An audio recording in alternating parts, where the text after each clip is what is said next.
Doncs ja he acabat tota la feina que havia de fer. Què podria fer ara? Ah, ja ho sé! Podria dibuixar el conte del guardabosc i l'estany.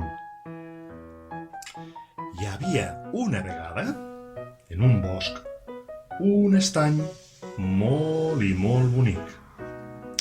En aquest estany hi vivien peixos de diferents colors i de diferents tamanys. Hi havia peixos de color groc, més grans, més petits. Hi havia peixos de color lila, més grans, més petits. Hi havia peixos de color taronja, més grans, més petits.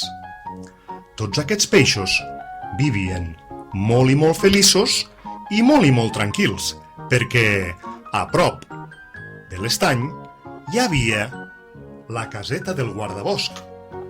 Des d'aquesta caseta, el guardabosc podia vigilar a través d'una finestra què és el que passava a l'estany.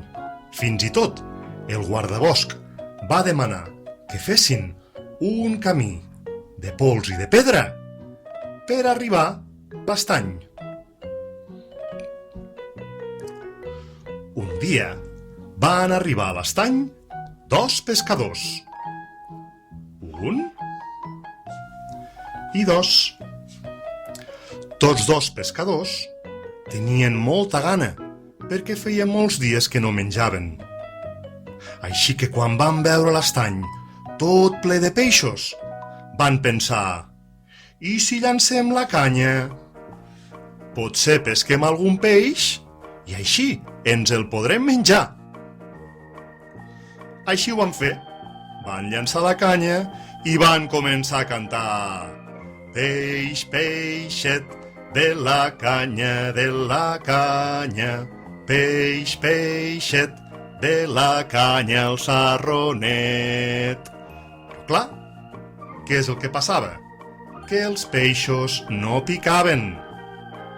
Els dos pescadors cada cop tenien més gana. Així que un li va dir a l'altre: escolta'm, què et sembla si els preparem una trampa als peixos?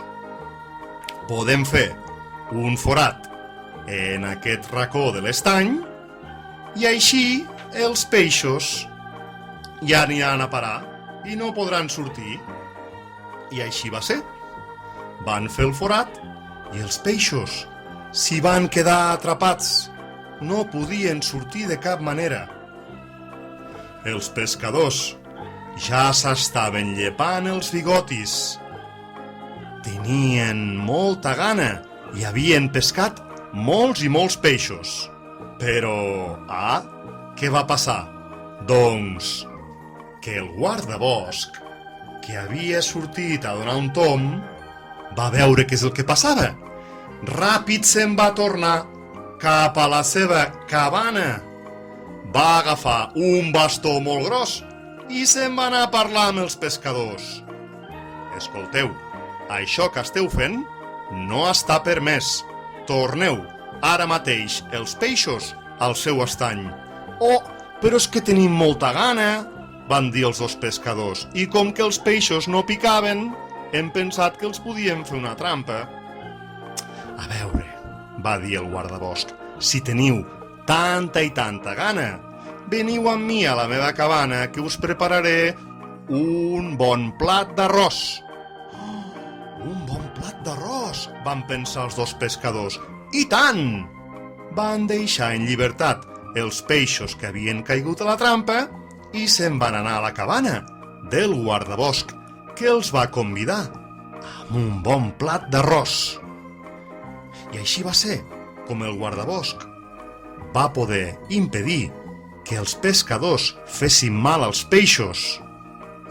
Per cert, sabeu qui és el guardabosc? Sí, és la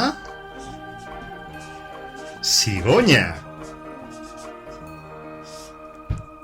I patim patam patum, aquest conte s'ha fet fum.